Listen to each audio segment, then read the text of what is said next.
Har'a kan nuti waliin ilaallu consonant letters and their sounds. Kana jechuun qubeewwan afaan Ingiliffaa keessaatii warreen dubbifamaa ta'anii fi sagaleewwan isaaniiti. Afaanuma kam keessattiyyuu yoo ta'e barreessuuf yookiin dubbisuu fi qubeewwan isaanii fi akkasumas sagaleewwan isaan nuuf kennan sirriitti adda baafannee beekuu danda'uun baay'ee nu barbaachisa. Consonant gaafa jennu egaa warreen dubbachiiftuu hin taane hundumti isaaniiyyuu maal jedhamu? Consonants jenneetu waamna jechuudha. Consonants are made by closing the vocal tract. Kana jechuun dubbifamaa yookiin consonantiin afaan Ingiliffaa keessatti gaafa nuyi waamnu sagaleen keenya hin cufama jechuudha. Yookiin hi'iin keenya lamaan wal tuqa. Fakkeenyaaf B gaafattu hi'iin keenya lamaan wal tuqee ka'eetu deebi'ee wal gadhiisa. Akka kanaati jechuudha. Warreen kaanis itti fufnee kan ilaallu yoo ta'e sagaleen keenya cufamee ka'eetu deebi'ee banamaa jechuudha. Consonant combinations can create different sounds. Kana jechuun konsonantii fi konsonantiin gosoonni adda addaa walitti dabalamanii sagaleewwan adda ta'an uumuu ni danda'u jechuu keenya. Ittaan sun why you use letters and sounds? We use letters for spelling or writing. Letterii kan nuyi fayyadamnuu fi barreessuuf kan nuyi fayyadamnu. We use sounds for reading. Dubbisuuf immoo sagalee fayyadamna jechuudha. Fakkeenyaaf bakka kanatti namni tokko bool jedhii barreessi yoo siin jedhee B-A-L-L. Cat jedhii barreessi yoo inni siin jedhee C-A-T. Warreen kanaan barreessitaafi. Garuu immoo bool kan jedhu kana erga barreessee booda ati bool kan jedhu kana egaa barreesseetu sagaleen siif hin sagaleeffamne yoo ta'e dubbisi yoo inni siin jedhe bool jettee dubbista. Kana dubbisi yoo siin jedhe kaat jettee dubbistaa jechuudha. Isa kanaaf egaa bool yookiin kaat jettee dubbisuutii fi sagalee qubeen kun yookiin letteroonni qaban beekuu qabda jechuudha. Biin kunii bii jedhamee hin dubbifamu gaafa dubbisnu jechuudha. Baa ta'eetu bakka buufamee jira. Asitti akkuma argitu C ani kan inni barreeffamee jiru. Gaafa barreessitu C letteriin isaa C. Garuu sagalee inni siif kennu kaadha. Kaa nuuf kennaa jechuudha. Kanaaf kaat jenneetu dubbisnaa jechuudha. Isaan kana egaa consonant letterii jiran hunda isaanii sagalee isaan qaban afaan Oromootiin biratti isiniif barreessaan deema. Gara fuulduraatti afaan Ingiliffaa haala gaariitiin dubbisuu fi sagaleewwan isaanii kana hordofuun dirqama nutti ta'a. Akkuma asirratti argitan letter, sound, example words kan jedhu kana isiniif kaaseen jira. Letter, sound, example words kan jedhu kana mata duree irratti argitanii jirtu. Letterii jalatti qubeewwan lama qubee gurguddaa fi qubee gurguddaatiin isiniif kaa'een jira.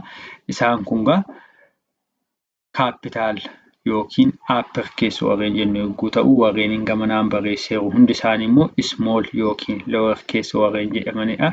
Asitti immoo sound jechuun sagalee jechuudha. Sagaleewwan isaan qaban kana immoo afaan Oromootiin isiniif barreesseen jira jechuudha.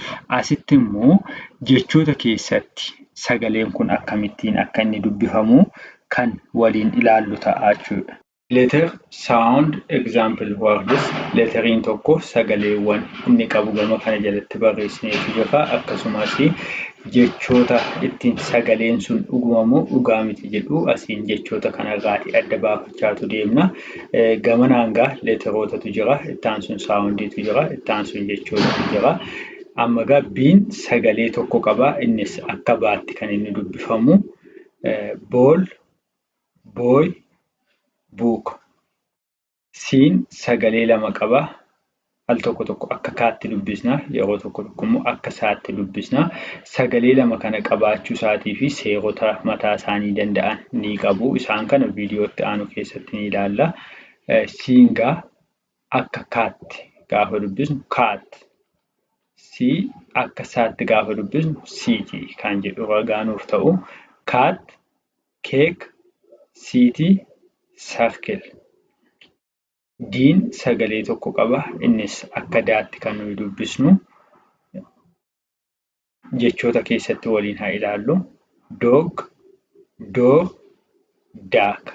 Asitti akkuma argitanii dii jennee miti kana kan nuyi waamaaf dii jenneetu hin taane akka daatti. Dog, door, duck. Warreen kaan keessattis akkasii afaan Ingiliffaa dubbisuu fi sagalee isaaniiti jechuudha kan nuyi hordofnu. Leetariin kun akkasitti argitan F'dha. Sagaleen nuu kennu faa. Jechoota isaanii fakkeenyaaf fish, fan, friend. G'n sagalee lama nuuf kenna. Tokko gaa, tokko immoo G kan jedhu nuuf kenna jechuudha. Goat, gift, giraffe. H'n sagalee tokko nuuf kenna. Innis haa. Hat, house, happy.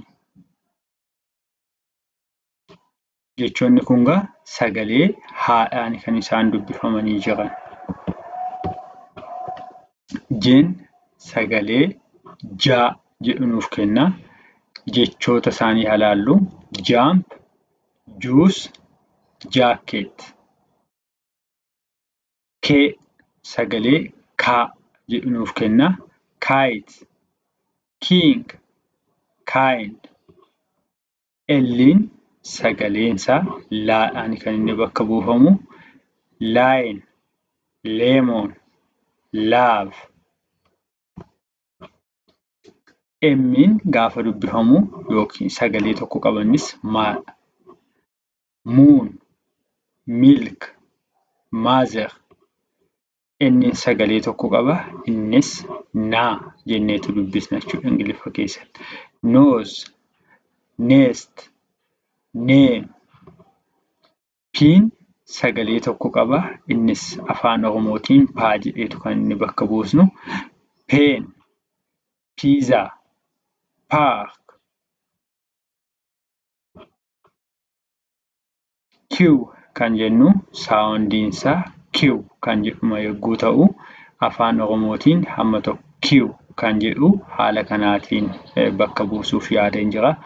Asitti gaafa dubbisnu queen, quiet, quick. R'n sagaleen inni qabu raadha. Rabbit, red, rain. S'in sagalee lama qaba. Inni tokko saa, inni tokko immoo akka zaatti dubbisna jechuudha. Sun akka nu as keessatti immoo rose jennaa jechuudha. Kunis seera mataasaa danda'e ni qaba. Warreen sagalee lama qaban isaa olis bakki isaan itti qabaatan jiraachuu ni danda'u. Seerota isaanii viidiyoo kan biraatiin kan waliin ilaallu ta'a. Sun, sea, rose. T, V, W. Jarreen kun hunduu sagalee tokko qabu. T'ngaa sagaleensaa taadha. Tree, table, tiger. V'n sagaleen nuu kennu va.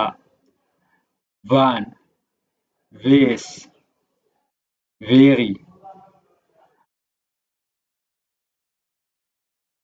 W'n sagaleen nuu kennu waa. Water, window, wolf.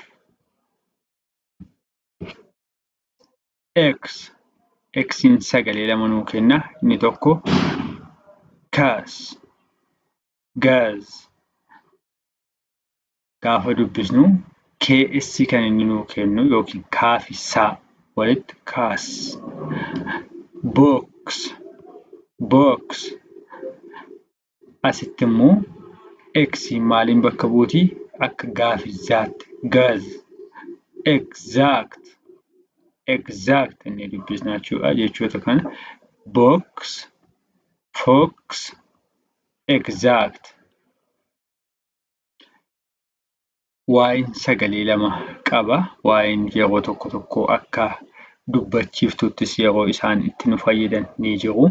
Fakkeenyaaf akka jaatti yegguun nuyi dubbisnuudha. Akkasumas immoo akka aayitti yegguun nuyi dubbisnu hin jira jechuudha. Kun seerota isaanii gara fuulduraatti hin laalla. Hundumaaf akka jaatti jees akka itti happy jenneetu dubbisna jechuudha. Waa'een kun gaamma akka itti jechuudha kan isheen sagalee nuu kennaa jirtu jechuudha. Iddoo kanatti immoo yes, yellow, happy, zaan zeddiin sagalee zaatiin kan inni bakka bu'u zebra, zoo, zuu, zebra, zuu, zero.